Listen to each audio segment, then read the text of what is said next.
Hey everyone, welcome to Judging for the Win. I'm Dave, and this is my daily ruling. Today's question was suggested by a viewer, thanks to Nathan S. for this one. Amy plays a Kenku Artificer, and she uses its ability on a brute suit.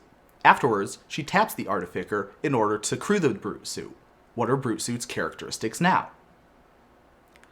Alright, so with these type of continuous effects questions, the way you figure out the final characteristics of the object is going to be you start out with whatever is printed on the card, and then you apply any continuous effects that are applicable in each layer in the appropriate order. So let's take a look at what that would look like in this specific case. We'll start in layer 4, which is when we have type, subtype, and supertype changing effects. We're going to start with the printed characteristics of the card, and then we're going to apply the Artificer's ability that makes it into an artifact creature Homunculus. This type of continuous effect allows the object to retain any card subtypes that it used to have other than creature types. So that's the reason that we're still going to be a vehicle. Afterwards, we're going to apply the crew ability, which changes the card types to artifact and creature.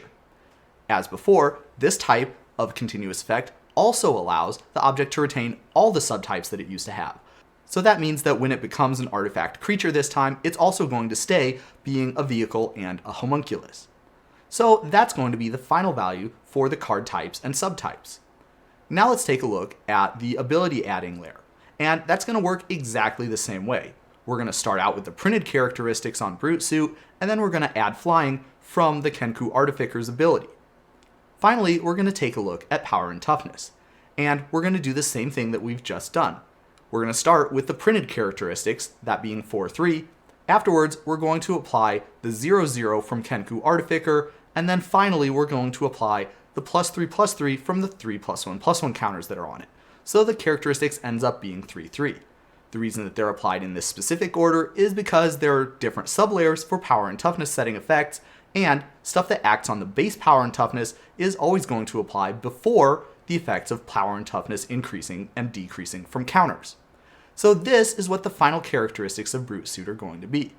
One interesting thing about this question is that it turns out that crewing this card has absolutely no effect on what its characteristics are. That's because what the crew ability does is specifically giving the artifact creature types to the card.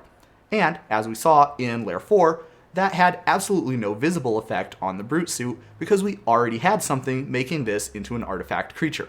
So that means that crewing the brute suit in this case is going to have absolutely no visible effect on the game state. And that's all I have for you today. How did you do?